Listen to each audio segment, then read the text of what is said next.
अस्सलाम वालेकुम। मैं सब खालिक इंशाल्लाह आप लोग ठीक ठाक होंगे। कल एक अफ़सोसनाक ख़बर देखी, बहुत अफ़सोस हुआ कि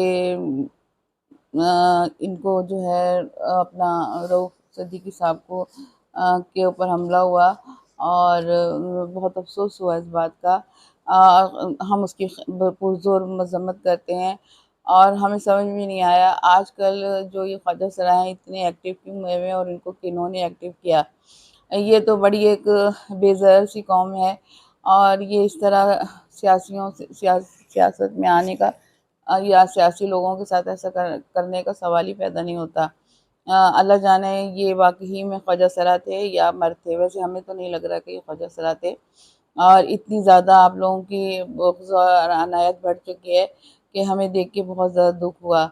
अचानक इन लोगों को क्या हो गया समझ नहीं आ रहा, इतने बढ़ते चले जा रहे हैं अपने दुश्मनी में, अपनी बुग़्ज़ में कि सारी हदें ही पार कर दी कि अब तो ख्वाजा सराओं को भी बीच में ले आए। उनको आखिर उन बेचारों बुज़ुर्ग आदमी हैं, उनको 19 टाँके आए, उनको वो कितनी तकलीफ़ में होंगे और कितनी परेशानी में टाइम गुज़ार रहे होंगे। लेकिन कोई होश के नाख़ुन नहीं लेता, कोई नहीं सोचता आज किसी हुकूमती नुमाइंदे पे ऐसा होता तो आप लोगों की दौड़ें लगी हुई होती। लेकिन आप लोग अभी तक किसी ने कोई एक्शन नहीं लिया। अभी तक आप 4 अगर बक़ौल आपके वो ख्वाजा सरा थे तो आप 4 ख्वाजा सराओं को नहीं पकड़ सके। ऐसा वो कौन से मुल्क से भाग गए होंगे। लेकिन आप लोग करना ही नहीं चाहते क्योंकि आप खुद हैं। खुशी हुई कि चौधरी परवेज़ इलाही को रहा किया और वो अपने घर पहुँच गए। उन्होंने बहुत तकलीफ़ें उठाई, बहुत परेशानियाँ उठाई और वो अपने ज़ुल्म बर्दाश्त करते रहे और अपनी बात पे वो डटे रहे। हम उनको भी बहुत ज़्यादा अक़ीदत पेश करते हैं। अ, कौम जब तक नहीं बोलेगी, जब तक नहीं निकलेगी, जब तक अपने लिए पुरअमन एहतजाज नहीं करेगी, ये लोग बाज़ नहीं आएँगे। ये लोग रोज़ाना ही कोई ना कोई प्रोपेगेंडा करके सारे लोगों को फिर दोबारा से गिरफ़्तार करेंगे और जेलों में डालेंगे। यहाँ तक कि बेचारे एक शायर को जो हमें सुनने में आ रहा है कि गिरफ़्तार कर लिया है। आखिर इस बेचारे शायर का क्या कसूर है? एक बेचारा बेज़र सा आदमी नज़र आ रहा है और आप देखें कि उसकी बीवी बेचारी अपने बच्चों को लेके कोर्टों के चक्कर लगा रही है। हमें दुःख हो रहा है देख के। हमें दुःख हो रहा है कि जो घरों में बैठने वाली औरतें हैं वो कोर्ट कचहरी के धक्के लगा खाती हैं कि उनके जब शौहरों को उठा लिया जाता है। लेकिन ये लोगों को समझ में नहीं आता, इन्होंने औरतों को भी बहुत ज़्यादा परेशान किया हुआ है। ये औरतों की इज़्ज़त करना जानते ही नहीं। जब हम कहते हैं कि जज साहब जो फ़ैसले दे रहे हैं वो अपने फ़ैसलों पे डटे रहें। अल्लाह ताला उनको भी हिफ्ज़-ओ-अमान में रखे जो सही फ़ैसले कर रहे हैं और जो तनक़ीद कर रहे हैं उनको भी नसीहत देते हैं कि उनको भी कुछ अक़ल आए। जजेस जो हैं बिल्कुल हक़ पे फ़ैसले दे रहे हैं।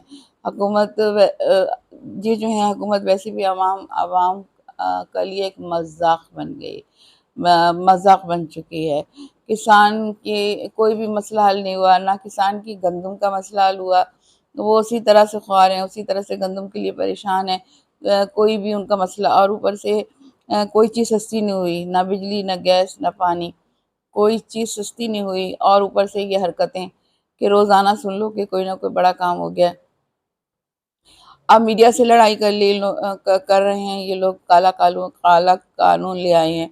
अब पहले कौन-सी इतना मीडिया खबरें बढ़-चढ़ के पेश करता था जो आपने मज़ीद उनको बंद कर दिया।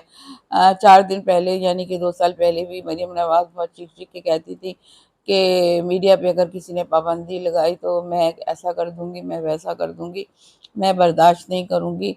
आज उन्होंने ही फ़िरौन बन के मीडिया पे पाबंदी मज़ीद लगा दी, काला कानून ले आई। वो बेचारे भी साफ़ी बेचारे भी सड़कों पे रुल रहे हैं और एहतजाज कर रहे हैं।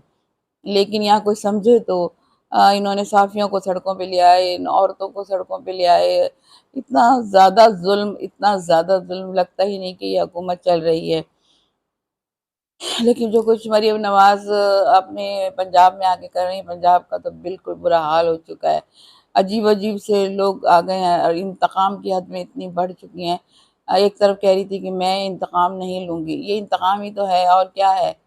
और सबसे पहले तो आपने इंतकाम के ज़ोर पे 4-5 औरतों को गिरफ्तार किया हुआ है बिला वजह, जिनका कोई कसूर नहीं है, इतनी शदीद गर्मी में। लेकिन आपको क्या, आप तो अपनी टिकटॉक बनाए रोज़ फौजियों की। हाँ, आपकी एक वर्दी और पहनी रह गई है, आप वो भी पहन लें, ताकि उसमें भी आपका कुछ दिल ठंडा हो, आपकी एक और टिकटॉक बन जाए। लेकिन ये चीज़ें एक वज़ीर आला को ज़ेब नहीं देती, आप बड़ा फ़ख्र महसूस करती हैं, लेकिन कौम हँस रही है, कौम हँसती है इस बात पे। आपको इन चीज़ों का अंजाम भुगतना पड़ेगा जो आप लोग कर रहे हैं। नवाज़ शरीफ का तो हमने दर्द सुन लिया, जो कि दर्द कभी ख़त्म नहीं होगा। मुझे क्यों निकाला वो अच्छी तरह से जानते हैं, उन्हें क्यों निकाला। खुदा हाफ़िज़।